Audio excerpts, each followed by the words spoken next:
تعالیٰ نے یہ حکم فرمایا ہے کہ انکم تفتنون فی قبورکم، کہ اللہ رب العالمین نے ارشاد فرمایا کہ تم اپنی قبروں میں آزمائے جاؤ گے، یعنی کہ جب تم اس دنیا سے رخصت ہو کر قبروں کے اندر پہنچو گے تو قبروں کے اندر تمہاری آزمائش ہوگی۔ تو امام جلال الدین سیوطی رحمۃ اللہ تعالی علیہ اب فرماتے ہیں کہ مرنے والا قبر کے اندر 7 دن تک آزمائش کے اندر مبتلا رہتا ہے، اور پھر فرماتے ہیں کہ فَقَانُوا يَسْتَحِبُّونَ أَن يَطْعُمَ عَنْهُمْ تِلْكَ الْأَيَّامِ۔ امام جلال الدین سیوطی رحمۃ اللہ تعالی علیہ فرماتے ہیں کہ صحابہ کرام رضوان اللہ تعالی علیہم اجمعین ان دنوں میں، یعنی مرنے والے کے اس دنیا سے جانے کے بعد 7 دنوں تک اس کے لواحقین پیچھے سے اس کے لیے کھانا کھلانا مستحب سمجھتے تھے، یعنی کہ غریبوں کو وہ کھانا پکا کر کھلایا کرتے تھے۔ کس لیے؟ تاکہ ہمارا جو عزیز اس دنیا سے گیا ہے قبر کے اندر جو وہ آزمائش کے اندر ہے اس کے لیے آسانی پیدا ہو جائے۔ شیخ عبدالحق محدث دہلوی رحمۃ اللہ تعالی علیہ فرماتے ہیں کہ یہ چیز پسندیدہ ہے کہ فوت ہو جانے والے کی طرف سے 7 دن خیرات کی جائے، اور پھر فرماتے ہیں کہ اس کا فائدہ جو ہم مرنے والے کے مرنے کے بعد 7 دن تک جو خیرات کرتے ہیں اس کا فائدہ اس کو قبر کے اندر پہنچتا ہے۔ اور واضح طور پہ کہ اکثر یہ سوالات ہوتے ہیں کہ کل خوانی کہاں لکھی ہے، تیسرا ختم کہاں لکھا ہے، 7ویں دن کا ختم کہاں لکھا ہے، 40واں کہاں لکھا ہے، 10ویں کا ختم کہاں لکھا ہے۔ تو اس کے لیے 2 روایات امام کعبہ علی قاری اپنے فتاوی میں لکھتے ہیں، کانا یوم الثالث من وفات ابراہیم ابن محمد صلی اللہ علیہ وسلم۔ وہ فرماتے ہیں کہ جب حضرت سیدنا ابراہیم ابن محمد صلی اللہ تعالی علیہ وسلم کی وفات ہوئی، حضور تاجدار کائنات صلی اللہ تعالی علیہ وسلم کے صاحبزادے حضرت ابراہیم کی جب وفات ہوئی تو وہ فرماتے ہیں کہ اس کے تیسرے دن،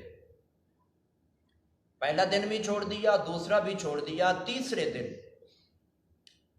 فرماتے ہیں کہ جاء ابو ذر عند النبی صلی اللہ تعالی علیہ وسلم، حضرت سیدنا ابو ذر غفاری رضی اللہ تعالی عنہ حضور علیہ السلام کی بارگاہ کے اندر حاضر ہوئے۔ کس حال کے اندر؟ وہ فرماتے ہیں کہ وَمَعَهُ تَمْرَةٌ يَابِسَةٌ وَلَبَنُ النَّاقَةِ وَخُبْزُ الشَّعِيرِ فَوَضَعَهَا عِندَ النَّبِيِّ صلی اللہ علیہ وسلم۔ وہ فرماتے ہیں کہ حضرت سیدنا ابو ذر غفاری رضی اللہ تعالی عنہ کے پاس جب وہ آقا کی بارگاہ کے اندر حاضر ہوئے تو ان کے پاس چھوارے بھی تھے، اور پھر فرماتے ہیں کہ اونٹنی کا دودھ بھی تھا، اور پھر فرماتے ہیں کہ ان کے پاس جو کی روٹی بھی تھی۔ یہ 3 چیزیں حضرت ابو ذر غفاری رضی اللہ تعالی عنہ آقا علیہ السلام کے صاحبزادے کی وفات کے تیسرے دن یہ 3 چیزیں لا کر حاضر ہوئے، اور آگے فرماتی ہیں کہ فَقَرَأَ النَّبِيُّ صلی اللہ علیہ وسلم عَلَيْهَا الْفَاتِحَةَ مَرَّةً وَسُورَةَ الْإِخْلَاصِ 3 مرات وَقَرَأَ اللَّهُمَّ صَلِّ عَلَى مُحَمَّدٍ أَنْتَ لَهَا أَهْلٌ وَهُوَ لَهَا أَهْلٌ ثم رفع يديه ومسح على وجهه فأمر بأبي ذر ان یقسمھا وثواب ھذہ الاطعمۃ لابن ابراہیم رضی اللہ عنہ۔ فرماتی ہیں کہ جب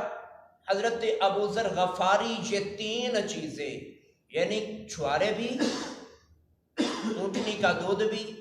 اور جو کی روٹی بھی لے کر آقا کی بارگاہ کے اندر حاضر ہوئے تو حضور احمد دو عالم علیہ الصلوۃ والسلام نے ان پر ایک مرتبہ سورۃ فاتحہ پڑھی، 3 مرتبہ آپ نے سورۃ اخلاص یعنی قل هو اللہ احد والی سورت کو مکمل 3 بار پڑھا، اور پھر فرماتی ہیں کہ نبی کریم علیہ السلام نے درود بھی پڑھا، اللہم صلی علی محمد انت لہا اہل وہو لہا اہل، یعنی کہ نبی کریم علیہ السلام نے درود پاک بھی پڑھا، اور پڑھنے کے بعد فرماتی ہیں کہ رافع یدی، آقا علیہ السلام نے دونوں ہاتھ اٹھائے یعنی دعا مانگی، اور پھر فرمایا کہ دعا مانگنے کے بعد آقا علیہ السلام نے ان دونوں اپنے ہاتھوں کو مسح علی وجہہ، اپنے چہرے پہ پھیرا، پھیرنے کے بعد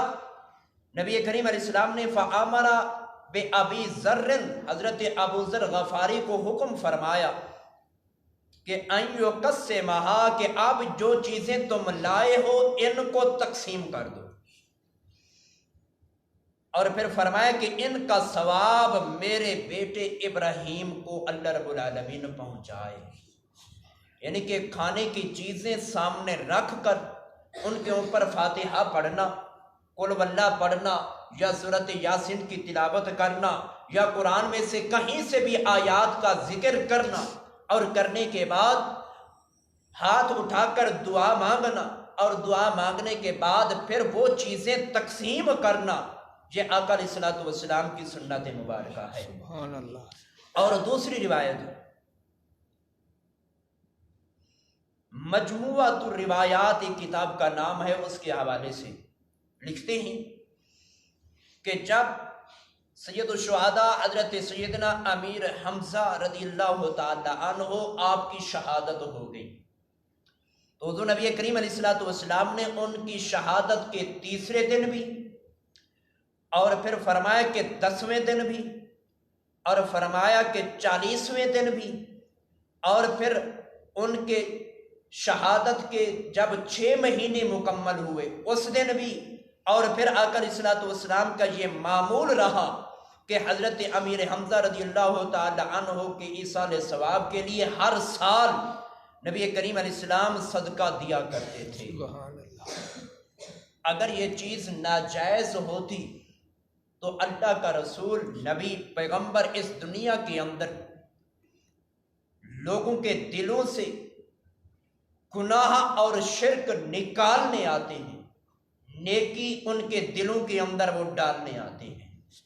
اگر ایسا کرنا غلط ہوتا تو ایک تو پہلی بات کہ آقا علیہ الصلوۃ والسلام خود نہ کرتے، اور اگر کوئی کرتا تو نبی کریم علیہ الصلوۃ والسلام اس کو منع فرماتے۔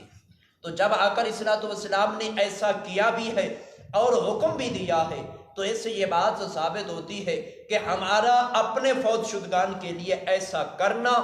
یہ ہمارے فوت شدگان کو قبر کے اندر فائدہ دیتا ہے۔ تو رب ذوالجلال کی پاک بارگاہ کے اندر دعا کہ خالق کائنات ہمیں ان مسائل پر عمل کی توفیق عطا فرمائے،